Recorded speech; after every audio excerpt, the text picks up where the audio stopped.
Olá, Rebeca, tudo bem? Achei que tinha perdido a conexão com o senhor. Não, que bom. Que prazer ter o senhor aqui conosco essa noite. Muito obrigada por ter aceitado o convite. Prazer Olha, todo meu. estou muito feliz, muito feliz. Prazer todo meu. Tá tudo bem aí a turma aí? Pastor Emerson, pastora Fernando. Graças a Deus, tudo bem. Hoje a pastora fez o seu primeiro culto, né, de mulher eficaz depois do Covid, né? Ela já está 100% Ah, ativa, sabe como ela é, né? Toda cheia das ideias, não para. Já estava lá na igreja hoje, fez o culto, está fazendo as lives dela e muitos projetos também. é. Maravilha, maravilha, maravilha. E o mesmo pastor, nosso pastor, estamos reorganizando as coisas na igreja para podermos receber, né, o povo a partir do primeiro domingo. Estamos tomando as medidas lá necessárias para a gente receber, mesmo que pouquinha, né, pessoas agora. A gente não vai poder receber todos os nossos membros, mas vamos receber o que vai ser possível agora no momento. Já E o vai senhor reabrir? aí? Vai reabrir? O Estado está permitindo?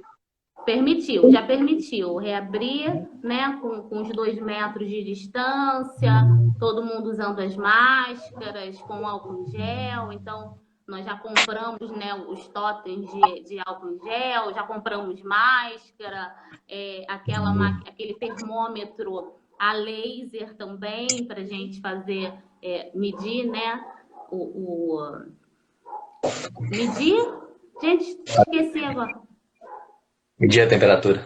Temperatura, isso aí. Medir a temperatura do povo. Vamos tomar essas precauçõezinhas e vamos fazer 4 cultos por domingo para poder fazer esse rodízio assim de pessoas lá na igreja que Entendi, caiba. Como é entendi. que tá aí na sua cidade, pastor? Acho que tá do mesmo jeito, né? Eu acho que as coisas estão muito semelhantes. Eu tô mais em casa, né? Eu acho que eu consigo fazer tudo também em casa. Então, acaba que eu acho que estou até trabalhando mais agora do que antes. Não é? É verdade. Ainda mais o senhor, né, como um aconselhador, psicólogo, hoje nós ressignificamos o nosso meio de trabalho, na verdade, né, nós podemos fazer os atendimentos online, então parece até que a demanda aumentou, porque a gente acaba não tendo um horário, né?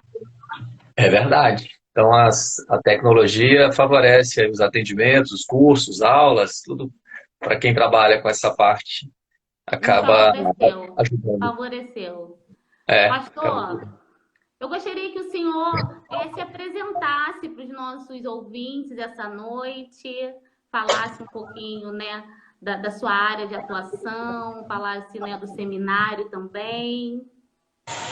Tá.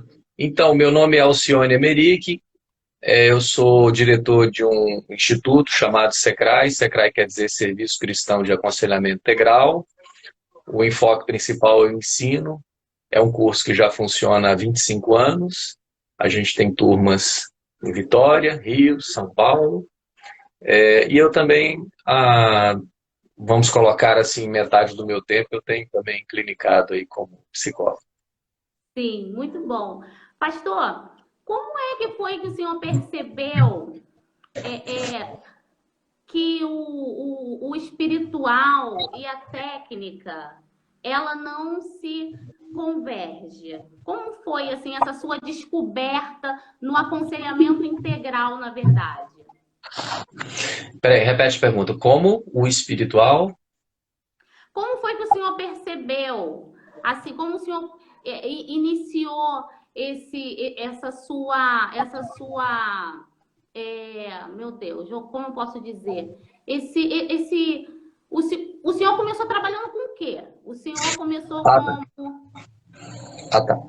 Há 25 anos atrás, eu comecei, na verdade, 25, foi em 92, eu era ainda um jovem, e aí Sim, eu comecei ajudando o meu pastor, principalmente na área de libertação. Então, o senhor Então, começou com a área ministerial. área ministerial, sim. E aí ele me levava para os lugares, eu fui aprendendo. Na verdade, ele era um presbiteriano, e aí ele foi aprendendo e ele foi me orientando. E aí, em 94, nós criamos um curso. E esse curso, aqui em Vitória, já eu acho que é o 26º ano de funcionamento desse curso. Então, o curso mesmo começou em 94. Então, faça as contas, em 94, 2004, 2014, aí depois você conta, 26 anos. 26 anos. Isso. Nossa. A psicologia, na verdade, é uma atividade recente minha, de quase 2 anos para cá.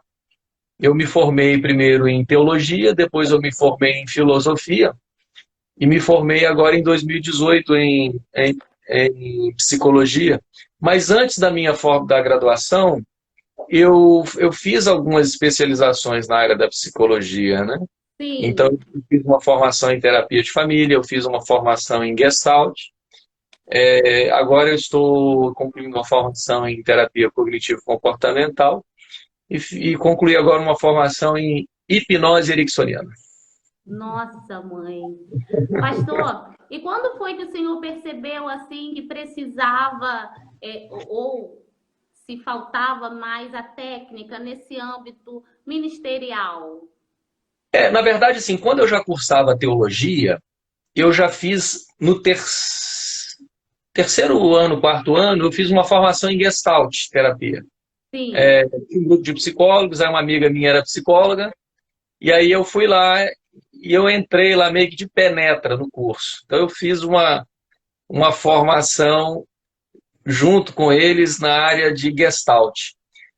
Mas o fato é que os pastores, muitos psicólogos cristãos, então, como eu sempre li bastante, e aí a formação também ajudou, todo o meu trabalho, desde o início, eu sempre tentei linkar essas duas partes, a parte bíblica com a parte técnica. Mesmo sendo um pastor, um conselheiro cristão, eu sempre usei ferramentas da psicologia, porque eu acho que essas coisas convergem, essas coisas conversam. Tem uma frase do David Simmons que ele diz que toda verdade ela só procede de uma fonte, Deus. Esteja ela nas Sagradas Escrituras ou no tubo de ensaio do cientista. Então não pode haver uma verdade que seja de Deus, uma verdade que seja do fulano ou do beltrano. Toda verdade, em sendo de fato uma verdade, ela emana de uma fonte, do Criador. E aí essa verdade ela pode ser vista no campo da psicologia, da medicina, em vários contextos onde ela comparece. E onde ela está, ela é uma manifestação da criação de Deus. Então, esses assuntos convergem, eles não são dissonantes um do outro. Sim, sim. É por isso que Paulo, lá em 1 Tessalonicenses 5, versículo 23, ele fala sobre os três aspectos, né, pastor? Sobre o corpo, a alma e o espírito. Fala um pouquinho para a gente sobre isso, o que o senhor entende sobre esse versículo? Então, quando a gente vai atender as pessoas, eu costumo dizer o seguinte: quando alguém vem até nós, o que a pessoa traz para um terapeuta, para um pastor, para um conselheiro, para alguém que é um ajudador de almas, a pessoa traz um sintoma, ela traz uma área de sofrimento. Seja esse Uhum. sintoma no corpo, na família, no casamento, em qualquer área. Partindo do princípio de que nós somos seres criados por Deus com três esferas, nós temos uma esfera espiritual, uma esfera emocional e uma esfera orgânica, é assim de vital importância que um conselheiro, então, saiba transitar nessas esferas.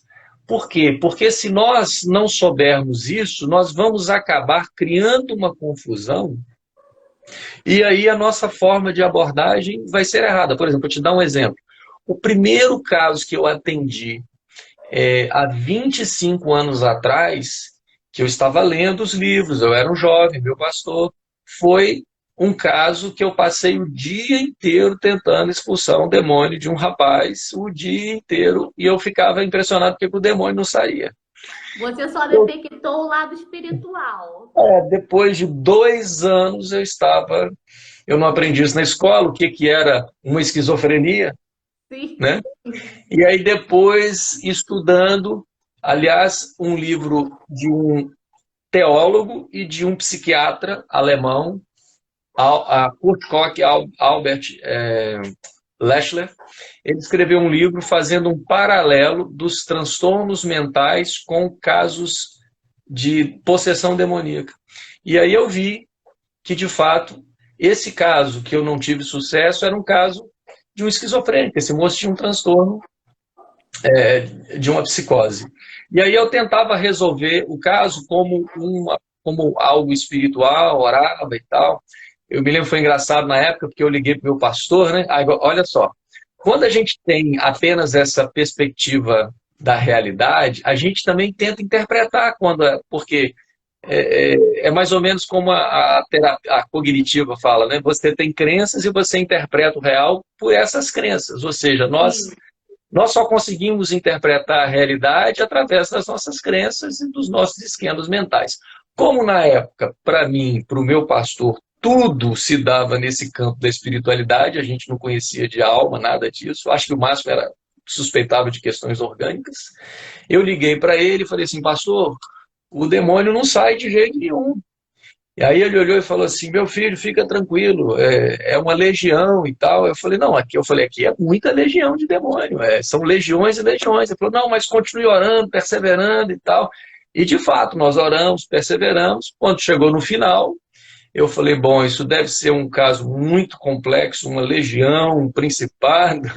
Aí a gente tenta dar uma interpretação espiritual para um fenômeno que é de outra ordem, né? Uhum. Mas veja, o caso não se encaixa, por exemplo. Às vezes, cristãos que acham que tudo é espiritual vão ajudar alguém que tem, por exemplo, um problema orgânico ou mesmo psicológico e o problema não se resolve, eles insistem na tese, né? Por exemplo, eu já vi casos de gente que fica insistindo numa tese, é espiritual, é espiritual. Eu pergunto, há quanto tempo você tenta orar e ajudar essa pessoa? Ah, isso já tem uns 10 anos. Falei, mas o demônio não saiu? Não, mas eu tenho certeza que é espiritual. Entende? Aí a Sim. pessoa, não, eu acho que foi uma macumba muito complexa que foi feita, eu acho que é legião, precisa jejuar muito, mas veja, o caso não se resolve. E aí, quando você vai averiguar o caso, se trata de um caso de uma outra instância. Então, esses erros nós cometemos bastante no início, porque para muitos casos nós tivemos muito êxito, porque nós vimos, de fato, a questão espiritual. E aí a gente começou a ver casos, por exemplo, de pessoas que vinham também a mim, às vezes encaminhado por um médico, que o médico tentava vários tipos de medicação, vários casos, eu poderia relatar para você. E aí nós vimos um atendimento espiritual resolvia o problema da pessoa.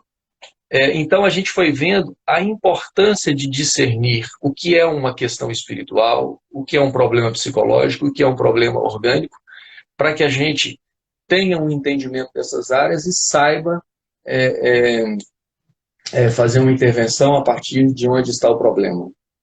Entendi. Hoje a sua atuação maior, pastor, em que área? É a ministerial ou a clínica? Não, hoje eu divido o meu tempo. Acaba sendo um pouco mais ministerial, né? Mas, por exemplo, hoje as minhas tardes eu tenho feito clínica. Então, pela parte da manhã eu estou estudando, estou resolvendo as coisas. À noite eu tenho aula, ou com a família. Final de semana, às vezes, dando aula. E por aí vai. Sim, sim, sim. Pastor, eu estou com dois livros do senhor aqui, né? O psicológico e o espiritual.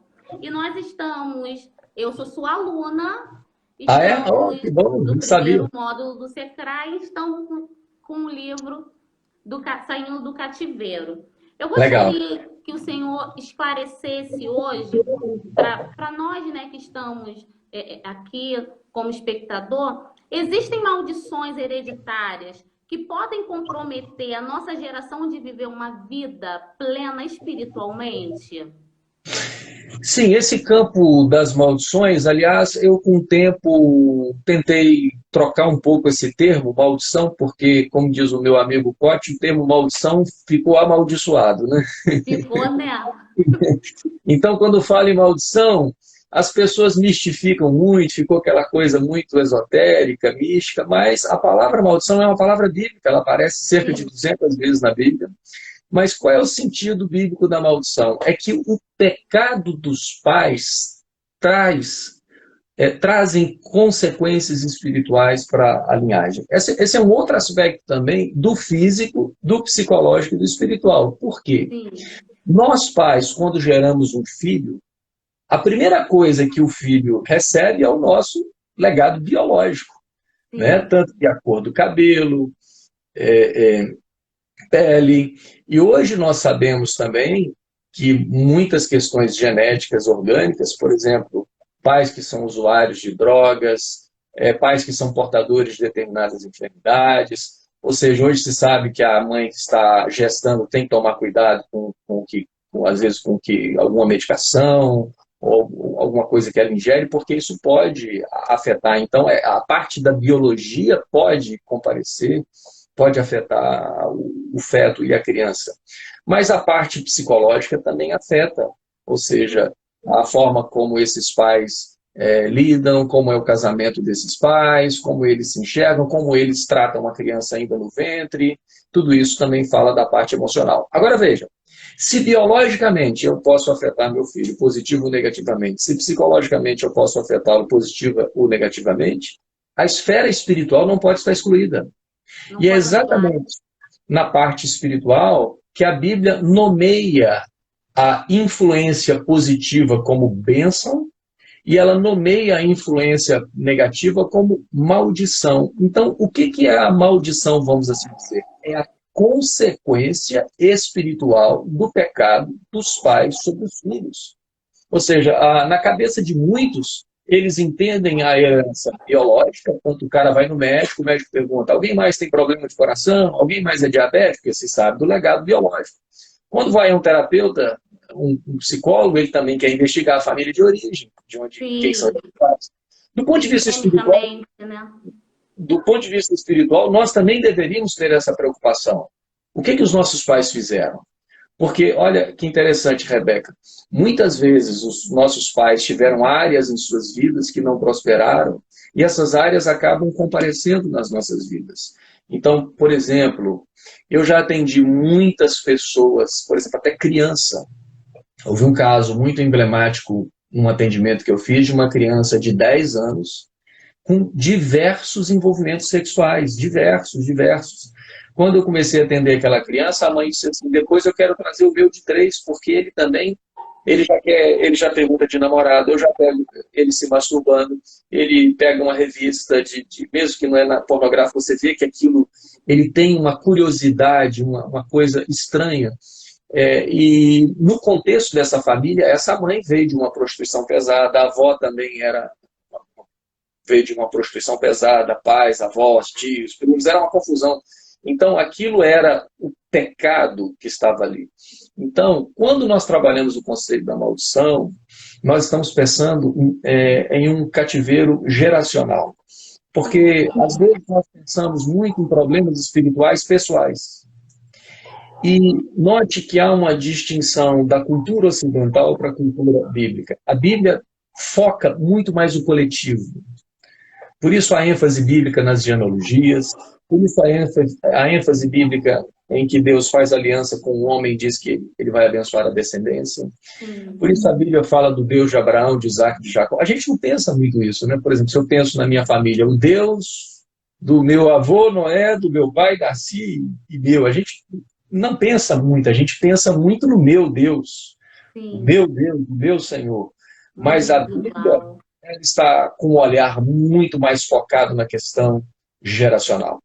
Então, o ensino, às vezes, da maldição, ou do que eu gosto de chamar de iniquidade familiar, eu prefiro usar esse termo, ele sofre resistência em face, primeiro, da nossa cultura, que é uma cultura mais focada no individualismo. Em face dessa cultura, isso acaba afetando a nossa compreensão teológica. Mas toda a Bíblia está ela está recheada de textos que podem nos falar um pouquinho sobre como o comportamento dos pais afeta. Então, afeta, consequência. Eu gosto de separar culpa e consequência, responsabilidade e consequência. Responsabilidade é pessoal, mas a consequência, ela pode sim comparecer nas gerações. Então, pensando nessas iniquidades geracionais, pastor, eu posso pensar que as nossas atitudes, elas podem nos levar a bloqueios da alma, né, do nosso espírito. Como como se dá isso? Em termos desse campo de maldições, essas coisas? Sim, sim. Então, o que eu entendo é que, na medida em que veja, quando eu gero um filho, eu tenho a minha parte biológica, a minha parte psicológica e a minha parte espiritual. O filho, ele vai levar essa herança, né? Tudo isso vai estar sobre ele. Não como algo determinista, que determine, mas como uma influência.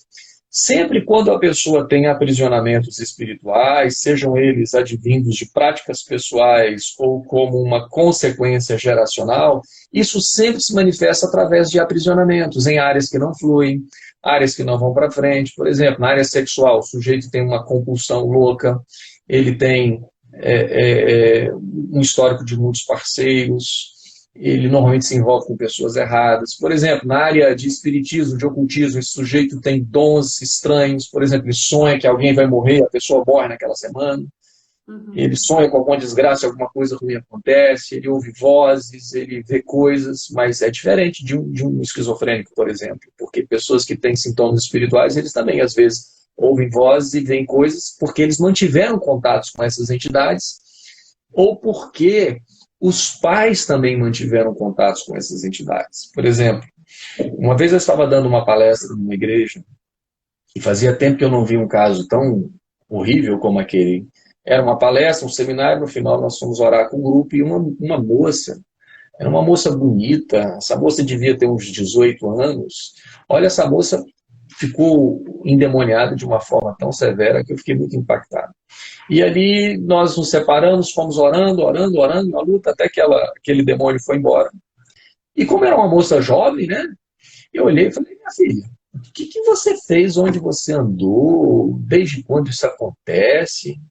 E a primeira coisa, como esses casos de endemoniamento, grande parte deles tem a ver com vinculações ocultistas, com pactos com essas entidades, e ela falou, nunca coloquei um pé dentro de um centro espírita, de ocultismo, nada, nunca fiz nada disso. Ela falou assim, mas eu me lembro, desde criança eu vejo espíritos, eu ouço vozes, eu vejo as entidades. Ela falou, a minha irmã também vê isso, a minha mãe vê isso. E a minha mãe já falava para mim, a sua bisavó, eu escutava da minha mãe, a mãe falando para ela, a sua bisavó já via esses espíritos. Então ela falou, a minha vida inteira, a minha vida foi como aquela criança lá do filme Exorcista. A vida inteira, eu e minha família sofremos essa perseguição espiritual. Então o sujeito ele vai desenvolvendo esses sintomas que podem se manifestar desde uma enfermidade, desde uma questão aparentemente psicológica, ou uma questão orgânica que normalmente os médicos não conseguem ter um diagnóstico médico claro, ou o sujeito faz um sintoma psicológico que a terapia pouco efeito faz, até sintomas espirituais. Por exemplo, a pessoa que tem muita opressão, ela não consegue parar direito na igreja, assistir um culto vai dar muito sono, se pega a Bíblia para ler, ela vai dormir. É uma pessoa que tem perturbações. O nosso problema, às vezes, em discernir isso, é porque as questões espirituais, o local de manifestação delas é o corpo e a alma. É onde é a plataforma de manifestação. Então, o sujeito faz sintomas no corpo, e normalmente quem tem muita opressão faz muito sintoma no corpo, e o sujeito também faz muito sintoma na alma. Compreende? Então o sujeito teve uma pesquisa de um autor chamado Neil Anderson. Neil Anderson escreveu alguns livros, foram publicados no Brasil, vários livros, Saindo da Escuridão, algumas coisas. O William Anderson é um cara muito conhecido nos Estados Unidos, tem 3 pós-doutorados, é um cara muito estudado, professor. E ele, na faculdade que ele dá aula, no pós-doutorado, numa palestra dele, ele comentou que um aluno fez uma tese de doutorado investigando os efeitos que um processo de libertação causava em termos de saúde integral. Então ele foi pegando várias pessoas que passavam por atendimentos em libertação e ele quis investigar níveis de ansiedade, depressão, um monte de coisa. E realmente as estatísticas mostraram que pessoas que passaram por processo de libertação, eles melhoravam muito na saúde física, na saúde emocional, compreende? Porque essas questões espirituais, elas acabam disfarçando, elas acabam simulando problemas orgânicos e psicológicos, quando não são nem orgânicos e nem psicológicos. Eles são problemas espirituais que aparecem na alma e no corpo, e normalmente nós não sabemos muito bem como lidar. Vou citar um caso para você. Eu recebi ainda como pastor, eu estava no último ano de psicologia, um caso de um moço que fazia vários ataques de pânico, e a terapeuta me enviou ele, pedindo que eu ajudasse, que ela já havia feito, parece que 30 sessões, era um caso, ela não conseguia interromper o pânico dele, e ele tomando remédio. Aliás, eu nem sabia que existia essa especialidade médica chamada arritmologia. Você sabia dessa especialidade médica? Para mim tinha o cardiologista, mas o arritmologista eu não conhecia. E ele falou, cara, olha, agora eu estou no arritmologista. Ele falou assim, agora a minha última solução, ele vai me levar para a UTI, vai me sedar, e vai colocar um cateter, e vai lá no meu coração, vai jogar uma substância para tentar fazer o meu coração acelerar, para descobrir. Eu falei, é o último caso, não tem mais o que fazer no meu caso. E aí eu fui atender esse moço, e esse moço tinha um histórico espiritual muito pesado. Os pais separaram, e ele cresceu num lar em que a madrasta era macumbeira, não gostava dele, então a madrasta... Ele cresceu com a madrasta fazendo macumba, ele indo no centro espírita desfazer as macumbas, uma confusão. Quando eu simplesmente falei, vamos então orar sobre isso. Pronto, ele manifestou ali no meu escritório. Ele manifestou um demônio, ele começou a gritar que o coração dele estava doendo, ele fez um pânico ali, num momento de oração. Sim. E foi muito interessante, porque depois esse moço voltou em 7 dias, 14 dias, ele não teve mais o pânico. Depois, sim, ele continuou tratando a parte emocional, que ele era um moço bastante ansioso, mas até onde eu fiquei sabendo, ele não teve mais ataque de pânico. Então, esses e outros casos são casos que vão mostrando como nós precisamos entender um pouco dessas esferas para a gente não ficar dando soco em ponta de faca, porque às vezes a gente corre esse risco de querer resolver coisa espiritual que é da alma, ou querendo resolver coisa que é da alma como se fosse espiritual, e aí a gente cria uma confusão e a gente não vê muito resultado. Sim. Não sei se eu respondi a sua pergunta. Sim. Qual é a diferença, pastor, de trauma entre a alma e o espírito? Por que a nossa alma, ela fica presa em dimensões espirituais? Não, eu não sei se a alma fica presa em dimensões espirituais. Assim, a pessoa pode ter uma opressão espiritual que comparece na alma como algo aparentemente almático, vamos assim dizer. Por exemplo, vou te dar um exemplo.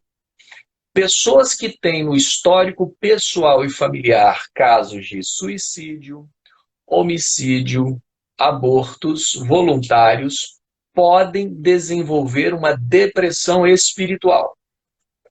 E aí, o psiquiatra tenta medicar e tem pouco sucesso.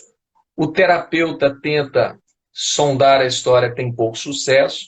Mas se um conselheiro espiritual leva esse sujeito a tratar do suicídio, do homicídio, do aborto, na vida individual e na vida familiar, é possível que essa depressão ceda, porque ela comparece no psicológico, mas ela tem uma raiz no espiritual. Compreende? E uma outra coisa interessante. As questões espirituais, elas podem também potencializar questões psicológicas e questões orgânicas. Então, às vezes até o sujeito tem uma questão psíquica ou ele pode até ter uma questão orgânica.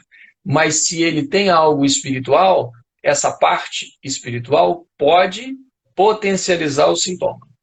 Então, acaba que um trabalho de libertação, de anamnese, de quebra desses vínculos, dessas alianças, pode também resultar em melhora psíquica e melhora orgânica. Sim. Pastor, eu gostaria de falar assim sobre um outro aspecto agora, em que me surgiu, assim, me veio muitas demandas agora durante esse tempo que nós estamos passando, dessa crise, né, no Brasil, sobre os divórcios. Ah, E há um aspecto muito interessante que minha mãe ela é uma discípula sua, meus pais. ah E é? minha mãe, quando adolescente, ela sempre me falou muito sobre os pactos de sangue, as alianças de sangue que nós fazemos com o nosso parceiro.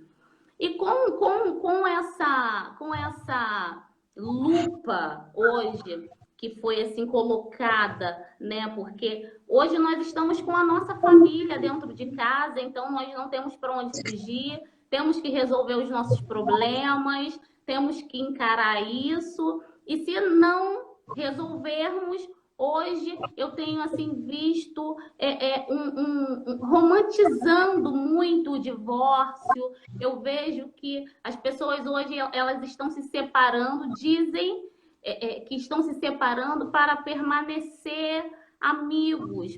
No seu olhar, qual é o impacto que tem, pastor, essas alianças quebradas, essas alianças que são feitas e são desfeitas? Há alianças que envolvem o casamento? Sim, Então, como cristãos, a gente sempre atende para tentar ajudar essas pessoas a reatar. A gente sempre, o nosso foco maior é a restauração. Evidentemente que todo divórcio ele vai ter impacto, né? Porque acho que ninguém se casa para se divorciar, sim, né? A gente casa para constituir uma família, para ter filhos. Então, hoje está provado um casamento, um bom casamento, né? Ele é altamente produtor de saúde emocional para os filhos, para o casal. Ele é protetor. Pessoas casadas têm menor índice de tentativas de suicídio, tem uma série de coisas positivas. Agora, Jesus fala de situações em que o divórcio acaba sendo um mal necessário. Por exemplo, quando há uma infidelidade conjugal, quando a parte infiel repudia a parte fiel, ou em casos de viuvez. E eu acrescentaria também em casos de violência. O que eu acho assim, a gente não pode valorizar mais o casamento do que a vida humana. Então, existem pessoas, por exemplo, eu sei que o casamento é um tema bastante complicado, principalmente no nosso contexto, em que nós valorizamos bastante a instituição casamento. Agora, às vezes, você também sabe, como terapeuta, às vezes nós atendemos casos muito dramáticos em que você tenta ajudar, ajudar, ajudar, mas são casos que a gente até fica questionando até onde esse casamento deve permanecer ou até onde essas pessoas deviam, às vezes, até se separar. Por exemplo, tem um caso que eu estava atendendo de um casamento tão horroroso de 10 anos, que hoje em dia quem atende os pais é uma criança de 3 anos, é o filho de 3 anos que separa a briga dos pais. Então, esses pais eles não conseguem parar de brigar. Então, é um caso de adultério contumaz deste marido, antigo, e essa mulher codependente, agora essa criança entra no meio, e a criança que fala, pai, para de brigar, e a mãe está chorando, uma confusão muito grande. Então, volto a dizer, a nossa função é tentar incentivar a restauração, a cura do casamento. Nós usamos todos os esforços para tentar preservar a família. Agora, se em algum momento a vida humana está ameaçada em face da instituição, eu acho que cabe lembrar aquela frase de Jesus aos fariseus, que não foi o homem que foi feito para o sábado, e sim o sábado que foi feito para o homem. Ou seja, o homem não foi feito para a lei, mas a lei foi feita para o homem. Então, se a vida humana está ameaçada, então a gente precisa questionar e avaliar alguns casos, como casos muito dramáticos, em que você fica pensando. Por exemplo, eu já atendi casais e acompanho casais em que eles dizem assim, não, eu não me separo porque a Bíblia diz que Deus odeia o divórcio. Mas eles vivem uma cachorrada terrível. Então, assim, Deus odeia o divórcio, ele ama essa cachorrada que vocês vivem. Então, o melhor era consertar, né? Mas a questão é muito complicada de opinar e eu procuro não opinar. Mas o fato é que pessoas que vivem mal não se acertam e acabam vivendo mal pro resto da vida. Sim. Agora, esse aspecto que eu falei com o senhor sobre esse pacto de sangue, pastor, nós lidamos com muitos jovens, né, que não sabem e não entendem hoje a importância de um casamento, de guardar, né, de se guardar. O senhor poderia explicar o que é esse pacto, essa aliança que é feita com o parceiro? Então, essa aliança tem uma passagem, 1 Coríntios 6, Paulo fala, essa é mais uma divergência da cultura ocidental com a cultura bíblica, porque a nossa cultura enxerga o casamento mais como um ritual. A Bíblia, a cultura judaica, enxerga o casamento mais como um ato sexual. Por isso, aquele texto, por isso deixará o homem pai e mãe, se unirá à sua mulher, e os dois serão uma só carne. Paulo pega Gênesis 2, 24 e aplica ele lá em 1 Coríntios 6, 18, se não me falha a memória, ele aplica esse texto numa relação promíscua de um homem com uma prostituta. E Paulo diz assim, por isso o homem também que se une à prostituta, e ele cita, ele diz, como se diz, serão os dois uma só carne. Então, tornar-se uma só carne pode ser algo que se dá no casamento, no ritual, mas tornar-se uma só carne pode ser algo que se dá também numa relação fora do casamento. Por isso, as relações sexuais, fora de um contexto do casamento, elas também podem envolver pactuações. E aí as pessoas vão fazendo essas pactuações, e uma informação adicional é que toda e qualquer relação sexual tem sangue, né? Por isso as pessoas se contaminam, por isso as pessoas pegam doenças, porque há uma contaminação. Mas, então, a relação a sangue. Então, isso coloca também a relação sexual como um pacto de sangue, ou seja, mas quando Paulo fala que os dois se tornam uma só carne, o que ele está dizendo é que há uma aliança espiritual. Os dois se tornam um. Então, desde que eu comecei a atender nessa área há 25 anos atrás, os meus primeiros atendimentos foram exatamente desses relatos. E eu comecei a ver centenas de relatos de pessoas casadas. Veja, eu me lembro de um caso que eu atendi de uma mulher que, casada há mais de 30 anos, ela sonhava semanalmente com um parceiro que ela teve há mais de 30 anos atrás, com quem ela tinha envolvimentos e tal, e depois a gente orou com ela. E vários outros casos que nós fomos atendendo de pessoas que não conseguem se libertar de um parceiro passado, pessoas que semanalmente sonham com esse parceiro, pensam nesse parceiro, pessoas que se veem aprisionadas, é uma coisa que transcende, né? A pessoa diz que tem algo estranho que liga ela a esse parceiro. Eu me lembro de um caso, são muitos casos, eu me lembro de um caso de uma igreja que eu fui dar uma palestra, e durante essa parte de oração de desligamentos, uma moça que começou a chorar muito, ela chorava, chorava, chorava, chorava, aí o pessoal foi lá orando, orando, mas ela começou a perder o controle. E aí, enquanto eu deixei o povo todo orar, eu desci e fui lá. E eu falei, o que está acontecendo? Ela falou assim, eu não consigo me desligar dele, eu não consigo, eu não consigo. Eu falei, calma, me fala o que é. Ela falou assim, eu tenho uma ligação com ele, eu não consigo me libertar. E ela falou assim, esse moço já é casado e eu não consigo me desligar dele. E eu perguntei assim, tem alguma coisa que vocês fizeram que foi algo muito chamativo? Ela falou, tem. Eu falei, o que vocês fizeram? Ela falou assim, eu dizia sempre para ele que a minha alma era dele. Então ela recorrentemente verbalizava, a minha alma é sua, a minha alma é sua. As pessoas vão fazendo pactos sexuais, pactos por via de juramentos, elas vão fazendo troca de presentes. Existem relações que surgem a partir de trabalhos espirituais, de rituais, e aí essas pessoas ficam enlaçadas sexualmente, emocionalmente, espiritualmente. Elas têm objetos desses parceiros em casa, e elas sonham recorrentemente com esse parceiro. Eu atendo pessoas que a pessoa diz assim, eu amo o meu marido, eu amo a minha esposa, mas quando eu vou para a minha relação, fica o miserável, fica essa pessoa na minha cabeça, eu não consigo tirar, eu não entendo por quê. E aí você vai investigar, você vai encontrar juramentos, você vai encontrar uma vida sexual intensa, onde houve ali muitos pactos de sangue. Você vai encontrar até gente com marcas do corpo. Uma vez eu atendi uma pessoa, ela tinha uma marca, porque ela fez um pacto literalmente de sangue. Ela cortou o braço, juntou o sangue, e eles fizeram um juramento.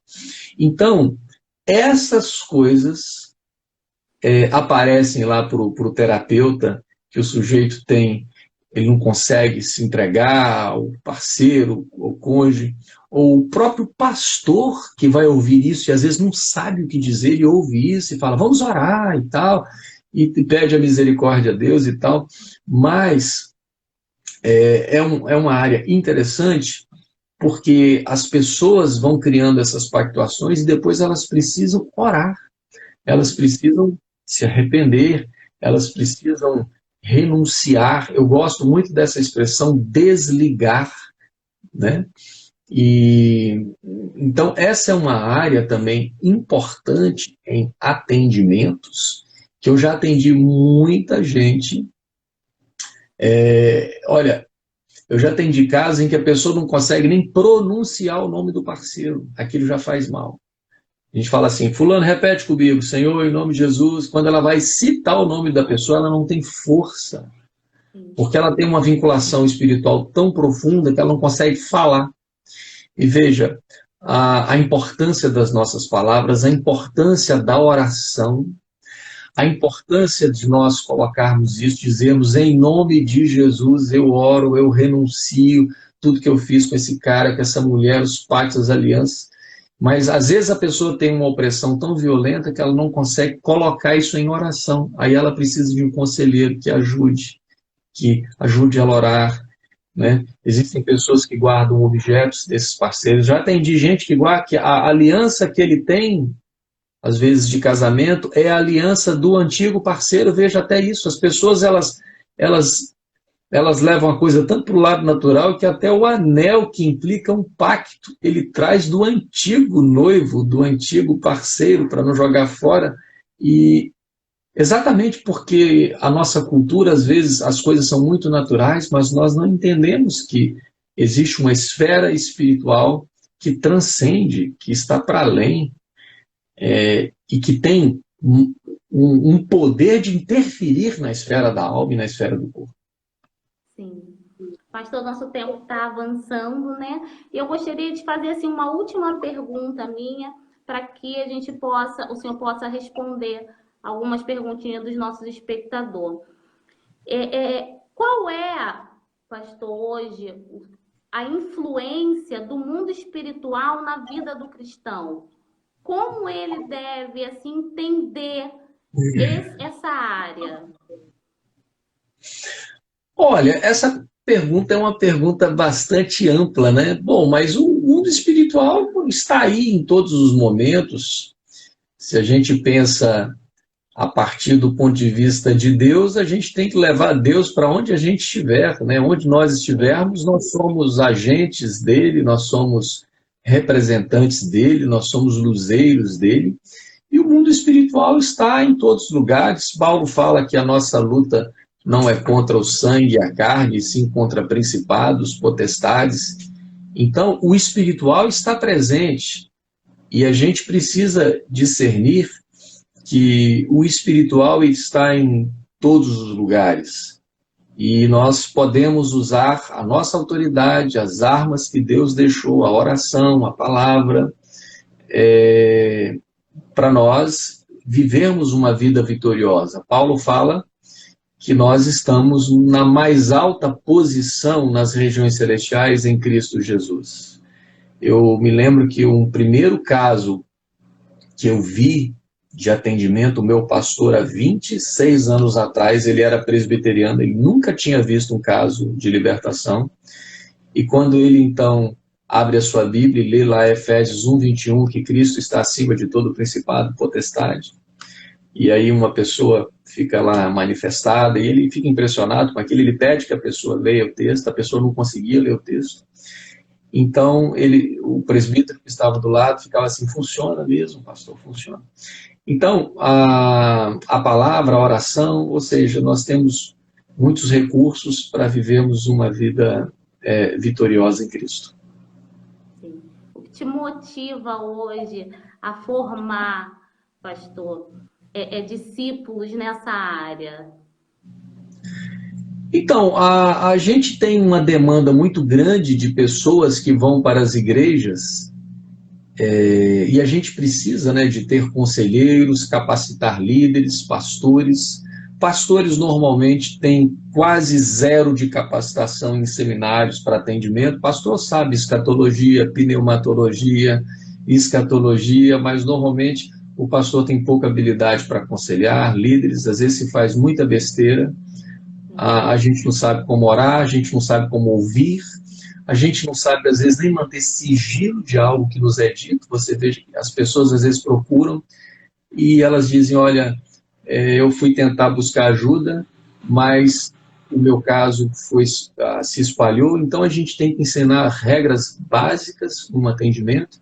Então, eu acho que o objetivo maior nosso é realmente capacitar a igreja, os cristãos, para que a gente tenha esse olhar tridimensional dos problemas, esse olhar bíblico, capacitando esses conselheiros para que a igreja tenha esse suporte de atendimento de pessoas que possam socorrer e acolher essas pessoas que vêm desses mais diferentes contextos de vida. Sim, muito bom, pastor. Vamos lá responder uma perguntinha, uma só. Dá tempo? Uma? Você que está controlando o tempo aí. Quando a gente começou o quê? 9h30, né? 9h30. Temos 9 minutinhos. Tá. Homossexualismo pode ser herança espiritual? Menina, que pergunta, hein? Vou mandar você como psicóloga responder isso. O entrevistado é o senhor hoje. Olha, a questão da homossexualidade, na minha opinião, ela está lá no complexo de Édipo, lá entre os 3 aos 5 anos de idade, em que o filho, menino, se apaixona pela mãe, mas para ter a mãe ele tem que se identificar com o pai. A menina se apaixona pelo pai, mas para ter o pai ela tem que se identificar com a mãe. Por isso que a gente cresce e é muito comum a gente, na idade adulta, buscar alguém semelhante à mãe e o pai. Isso é uma coisa muito comum. A pessoa cresce e casa justamente com alguém parecido com o pai e com a mãe. Então, para mim, a homossexualidade ela é um problema que envolve uma falha nessa identificação em que a criança, por alguma razão, não consegue se identificar com o ente paterno do seu sexo. Então, o menino tem que olhar para o pai, né? e tem que se identificar com esse pai. Esse pai, então, tem que ser um bom modelo. Sim, Porque, veja, a ideologia de gênero não está de todo errada, porque só o biológico não dá conta. Não é verdade. porque nasceu com um pênis que será homem, não é porque só nasceu com uma vagina que será mulher. As crianças Infelizmente. precisam de modelos. Se você pega uma criança, um bebê, e deixa ele lá abandonado, como tem casos no mundo, em que ele é criado por um animal, ele vai, como os casos mostram, rastejar com as mãos, com os pés, como se fosse um animal, não vai falar, não vai desenvolver linguagem, como existem casos relatados no mundo, né? Então, a homossexualidade, talvez o que acredito eu possa explicar, e são os casos que eu já atendi e vejo, por exemplo, eu estou atendendo até um caso, é um caso de uma moça com a questão homossexual e com um problema muito sério com a mãe. Então, de algum modo, esse indivíduo, ele meio que rejeita. É mais ou menos assim, se é para ser como ele, ou se é para ser como ela, eu não quero ser. Só que isso são processos inconscientes, porque ele não consegue essa identificação com a figura paterna do sexo que ele pertence. Então, é uma questão complexa. Agora, o espiritual pode também agir? Pode, acredito que sim. Claro que o espiritual pode agir, mas não acredito que a questão sexual nesse campo, principalmente, até pensando em outras, porque às vezes a gente restringe a sexualidade a hétero, homo, bi, não, você tem muitas outras coisas que envolvem o campo da sexualidade. O espiritual, então, pode ser mais um fator coadjuvante e não sendo o protagonista aí da questão. Eu acho que o protagonismo aí é uma falha na identificação com a figura sexual do gênero a qual eu pertenço. Sim.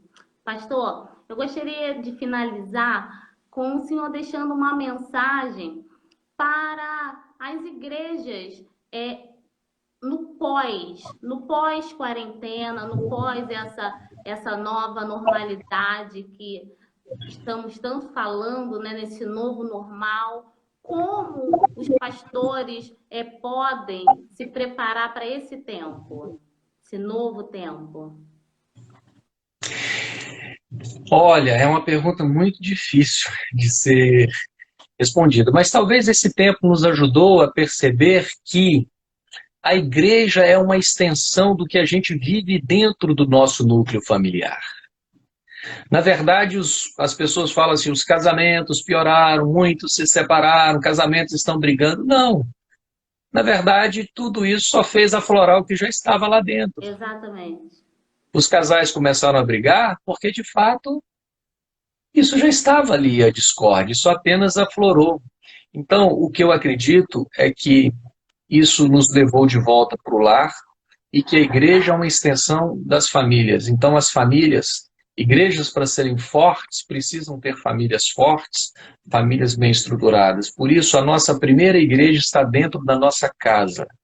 Eu acho que essa é a grande preocupação. Pastores, líderes, nós precisamos entender que a nossa primeira igreja é dentro da nossa casa e é ali que a gente tem que procurar viver essa vida espiritual com Deus, a educação dos nossos filhos, o nosso casamento. Então, a gente tem que colocar o altar de Deus primeiro dentro da nossa casa. E se dentro da nossa casa estiver bem, a partir daí a igreja passa a estar bem.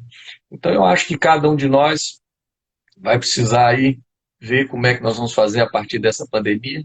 Mas se Deus quiser, daqui a pouco as coisas se normalizam e tudo vai ficar bem. Mas vamos ver aí como é que os fatos vão se desenrolar. Sim, a partir dessa experiência, né, pastor? A partir dessa experiência que nós vamos nos preparar para botar em prática esses atravessamentos. Eu quero te agradecer por estar compartilhando do seu tempo, do seu saber conosco essa noite. A live já está acabando, a gente está com menos de um minutinho. Fala sobre o Secrai, como é que a gente encontra, como é que a gente te encontra lá no Instagram também. Então, quem quiser seguir lá no Instagram, entra lá no meu nome, Alcione Emerick. Tem o site secrai.com.br, tem vários cursos, tem até curso online também, tem os nossos livros. Então entra lá no nosso site, conhece um pouquinho do nosso trabalho. Que é excelente, eu indico. Pastor, quero te agradecer mais uma vez e estou ansiando para as nossas aulas presenciais também. Tá bom? Amém. Muito Daqui uns dias. obrigada. Um abraço para o senhor e para Obrigado. sua E vê se família. você deixa gravado aí depois Vou para a gente gravar. colocar no nosso Pode deixar, Instagram. vou gravar e te passar. Obrigado, Um beijão, abraço, Rebeca. Fica pastor. com Tchau, Deus. tchau.